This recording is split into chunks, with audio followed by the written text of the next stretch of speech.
네, 회장님 그런 좋은 말씀 해주셔서 감사합니다. 그리고 우리 뜻깊은 자리에 불러주셔서 감사합니다. Well, ladies and gentlemen, thank you very much. It's a real pleasure to be back here in Busan, to be allowed to participate in the World Ocean Forum. It's very fitting for Busan, the great port city of Busan, to be the host of this gathering, and it's really an honor to be here, so thank you very much. As we all know, the World Ocean Forum is an important gathering of policymakers, scientists, and marine experts from around the world.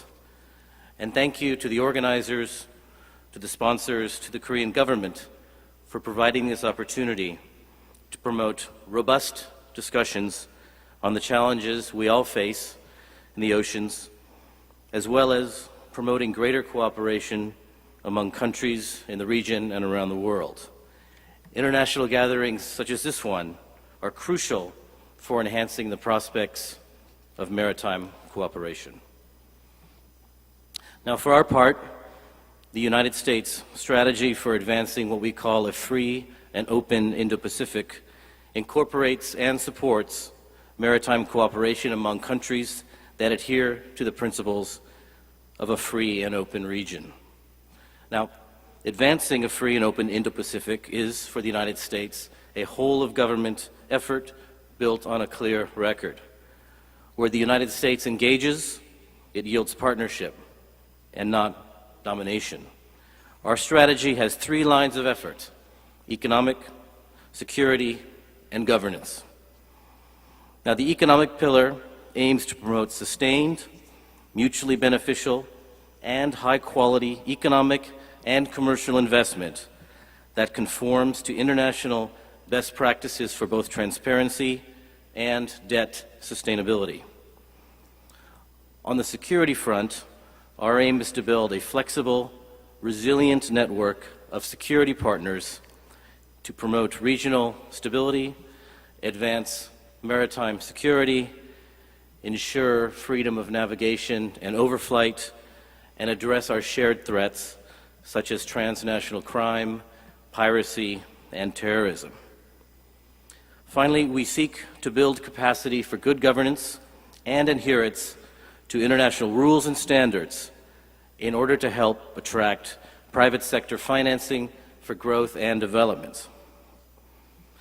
At the ASEAN Regional Forum this past August in Singapore, Secretary of State Pompeo announced that the United States intends to fund a range of programs under our Indo-Pacific strategy that, he quotes, are a down payment on a new era in U.S. economic commitment to peace and prosperity in the Indo-Pacific region, which will help to accelerate even further U.S. private sector engagement in the region. Now, this initiative includes nearly $300 million in new security funding for the region focused primarily on maritime security, and a $350 million Millennium Challenge Corporation compact with Mongolia to develop long-term sources of water supply. That said, no government has enough money to address the Indo-Pacific's economic and development needs, such as the region's annual $1.7 trillion gap in infrastructure financing, and only the $50 trillion in private capital located in the world's financial centers can meet this region's requirements. So the true value of U.S. government spending is its multiplier effect. For example, every dollar invested by the U.S. Overseas Private Investment Corporation, or OPIC, leads to $2.76 of private sector investment. And OPIC has recently signed partnerships with both Japan and Australia to co-invest in Indo-Pacific infrastructure. Furthermore, the passage of what we call the Better Utilization of Investments Leading to Development, or BUILD Act, this past October 3rd, supports our goal of advancing a free and open Indo-Pacific based on open investment environments and sustainable infrastructure finance. It implements our vision for our development finance institutions by enabling them to mobilize private sector investment to accelerate economic development and move our societies forward. With this new act, we have created a U.S. International Development Finance Corporation dedicated to working with our allies and partners to advance our shared economic goals. It is an important step forward towards increasing U.S. development finance resources to bring more private sector investment to the Indo-Pacific and provide strong alternatives to other initiatives that come with hidden strings attached. The U.S. government's development finance tools will help to accelerate U.S. private sector investment in the Indo-Pacific sector, such as in areas such as the digital economy, infrastructure, and energy. Furthermore, we are doubling the U.S. development finance resources from $29 billion to $60 billion.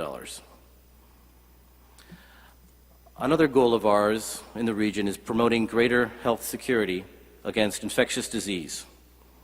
And so the U.S. government, together with our partners here in the Republic of Korea and elsewhere, are strong supporters of the Global Health Security Agenda, which is an important mechanism to focus the world's capacities to prevent, detect, and respond to human and animal infectious disease threats, whether they are natural, accidental, or deliberate. We've also recently announced increased funding to support our partners in South and Southeast Asia to counter transnational and maritime crime. One specific program, the Bay of Bengal Initiative, will expand U.S. cooperation with India in sharing commercial shipping information with other regional partners, including Bangladesh and Sri Lanka. This will enhance the capacity of civilian and military maritime actors in the Indian Ocean to better detect and respond to emerging threats. Furthermore, for maritime security, the United States plans to work with partners across the Indo-Pacific to develop coastal radar-enhanced maritime domain awareness with manned and unmanned aerial systems, maritime platforms for rapid deployment of humanitarian and disaster response efforts, and increased information sharing mechanisms to link security and defense institutions at the operational level. In Southeast Asia, as well as the Pacific Islands, the United States expects to work with our partners to help them further enhance their maritime domain awareness in shore areas, as well as to address transnational threats. To do this, we intend to expand our cooperation among allies and partners to strengthen regional architecture, counter common threats, and ensure regional stability. Now, this Indo-Pacific strategy of the United States is not a treaty that we are asking heads of state to sign, nor is it an organization for countries to join. It is also not a rival to or a substitute for existing regional institutions such as ASEAN and APEC. Instead, it is an initiative that supports these institutions. Our Indo-Pacific vision excludes no nation, and we are seeking to work with any country committed to cooperation on the basis of our broadly shared principles and norms that have been the foundation of this region's success. Now, given where we are gathered, I want to emphasize the strong cooperation between the United States and the Republic of Korea in the maritime domain and elsewhere. Given our two countries' alliance and our shared interests, this is an area of deep and abiding interest to both of our countries. The United States Coast Guard and the Korea Coast Guard already pursue robust cooperation on a bilateral basis, such as in international port security. Also, the United States and the Republic of Korea participated in the North Pacific Coast Guard Forum, which provides an avenue for regular meetings and for coordinated activities, such as fisheries patrols and exercises. Other member countries are, of course, China, Russia, Japan, and Canada. Through our U.S. Indo-Pacific strategy, we aspire to a regional order in which independent nations can protect and promote the welfare of their people and compete fairly in the international marketplace. We stand ready to enhance the security of our partners, such as the Republic of Korea, and to assist them in developing their economies and societies in ways that ensure human dignity. With our strategic interests aligned and our deep and long-standing friendship, our democratic and economic principles are resolute, and our ties are closer than ever before. We believe that opportunities for cooperation between the United States and South Korea, and the United States and all of our partners in the region, are boundless. Thank you very much for your time. 감사합니다.